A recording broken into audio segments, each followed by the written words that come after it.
United nation security council के security crisis session में मौजूद हूँ, जहाँ पर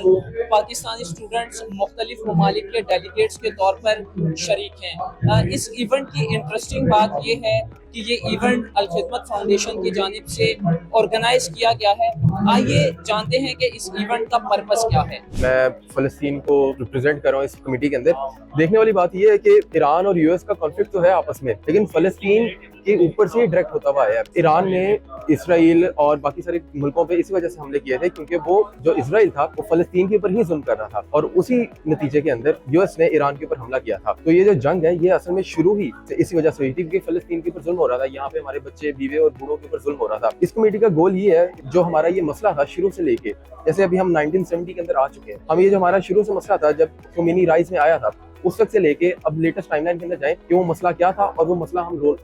होने से रोक सके इन द फ्यूचर, के ताकि हमारे जो मसले हाथ थे या तो उनको रिजॉल्व किया जा सके या फिर वो कभी इन दी फर्स्ट प्लेस आए ही ना हो। अभी हमारी तरफ से यही है कि हमने बाकी सारी मुस्लिम नेशंस को जो भी एक दूसरे को प्रेजेंट कर रहे हैं, हमने उनसे ये सवाल किया है कि क्या आप उनको सपोर्ट करना चाहते हैं जो कि इंसान की जिंदगी को बचाना चाहते हैं, जो बच्चों की जिंदगी को बचाना चाहते हैं, या फिर उनको सपोर्ट करना चाहते हैं जैसे इसराइल जो बच्चों को मारते हैं। हमारे यही आया है, हमें एक ही रिस्पॉन्स मिला है, उन्हीं को सपोर्ट करना चाहते हैं जो कि बच्चों को बचाते हैं, जो कि सिविलियंस के राइट्स को प्रोटेक्ट करते हैं। अब इसी तरह हम करना क्या चाह रहे हैं, हम बेसिकली तो इंटरनेशनल लॉ होता है उसको एक्चुअली फॉलो किया जाए, चाहे आपके जितने अच्छे पोलिटिकल रिलेशन हो, चाहे आपके डिप्लोमेटिक रिलेशन हो, चाहे आपके पास जितना मर्जी पैसा हो किसी मुल्क के पास, वो चीज अकाउंट के अंदर आनी नहीं चाहिए क्योंकि law is same for everyone. तो इस वजह से लॉ को ही फॉलो करना चाहिए। It doesn't matter the situation, it doesn't matter the ties and diplomatic implications. ये सेशन करवाने का मकसद ये था, जो ग्लोबल लेवल पे डिप्लोमेसी होती है, तो आपको पता है पाकिस्तान नेशनल असेंबली में डिफरेंट हमारे एमएनएस और एमपीएस बैठते हैं, वो पाकिस्तान के हवाले से, पाकिस्तान की मशीयत के हवाले से, पाकिस्तान की सिक्योरिटी के हवाले से डिसीजन लिए जाते हैं। इसी तरह ग्लोबल लेवल पे,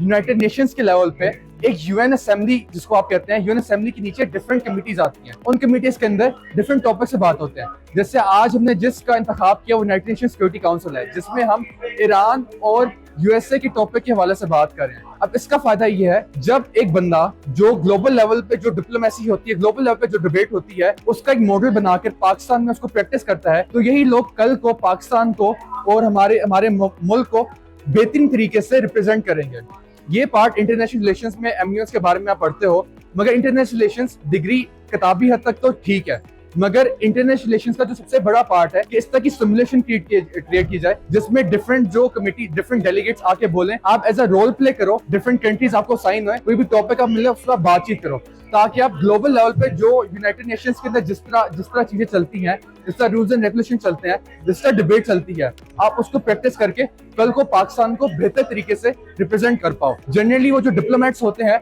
वो इन्हीं प्रोसेस के थ्रू, इस यूनाइटेड नेशन एमयूएन के प्रोसेस के थ्रू आए होते हैं। और अगर आप लोगों को इंटरेस्ट है इंटरनेशनल रिलेशंस का, अगर आपको इवन कि अगर पाकिस्तान को आप रिप्रेजेंट नहीं करना चाहते इंटरनेशनल लेवल पे यूएन में जाकर, मगर ये जो स्किल आपको जो कॉर्पोरेट लेवल पे स्किल सिखाता है, डिबेट का, डिस्कशन का, डिप्लोमेसी का, ये हर जगह आपको डिप्लोमेसी इस्तेमाल करनी पड़ती है। सो मेरे ख्याल से इस तरह की एक्टिविटीज और होनी चाहिए। अल खिदमत का बहुत शुक्रिया कि इन्होंने इस तरह की एक्टिविटीज कंडक्ट करवा रहे हैं, और कल को हम इंशाल्लाह अभी तो हम एक कॉन्फ्रेंस करवा रहे हैं, हम बिगर लेवल पे, आज हमारे पास तकरीबन